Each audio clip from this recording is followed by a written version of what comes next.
Welcome back दोस्तों। This is a part 2 of series on AN या फिर artificial neural network, जहां पे हम देख रहे हैं artificial neural network simplify. Let's come back to a topic. तो बैक प्रोपगेशन को समझते हैं एक एग्जांपल के साथ। आपने आपके बच्चे को पढ़ाया 1 2 3 4 बाय शोइंग इमेजेस। फिर आपने सोचा कि यार उसको पूछ लेते हैं कि उसने सही से सीखा या नहीं सीखा, मतलब आप उसकी कर रहे हो टेस्टिंग। फिर आपने उसको दिखाया 1, he has guessed it right, 2 okay, 3 okay. लेकिन जैसे ही नंबर 7 आया, baby got confused and he predicted और ही सेड 1। फिर आपने उसको बोला 50 बार बोल रहे हैं, पढ़ने लिखने वाले नहीं, मारना नहीं होता है। आपने उसको बोला नहीं, दिस इज 7।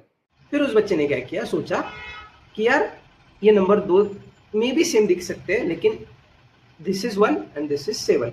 जब उसके दिमाग में ट्रेनिंग हो रही थी, तब उसने क्या किया, he had given importance to number of lines to detect the number. Say 1 has 3 lines, 1 2 and 3. Also 7 has 3 lines, 1 2 and 3. के बाद में जब आपने बच्चे को बोला कि this is not 1, this is 7, then he started thinking again. यानी उसने अपने दिमाग को फिर से ट्रेन करने की कोशिश की कि यार number of lines is not important, also the angle and visual of the number also important to detect the accurate number. तो ये जो उसने फिर से ट्रेनिंग की by understanding and getting the response is nothing but a back propagation. So back propagation is needed in ANN to minimize the error so that the weights and bias are recalculated and the ANN will detect the accurate prediction. जैसे बच्चे ने पहले number of lines को importance दिया था to detect the number, but he rethinked and he has given importance to the angle also, that is a weight. So angle, number of lines, these are the features, right? And weight is nothing but the importance.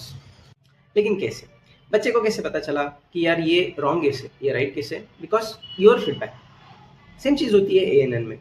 ANN में एक layer दूसरे layer से feedback लेती है and checks for the error and then recalculates the weight and biases.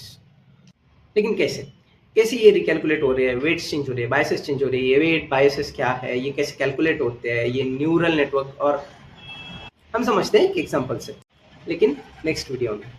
So stay tuned for part 3 and where we will be learning the remaining part and the key terms of ANN. Also we'll start learning with the actual code जहाँ पे हम implement करेंगे our first ANN to detect the images.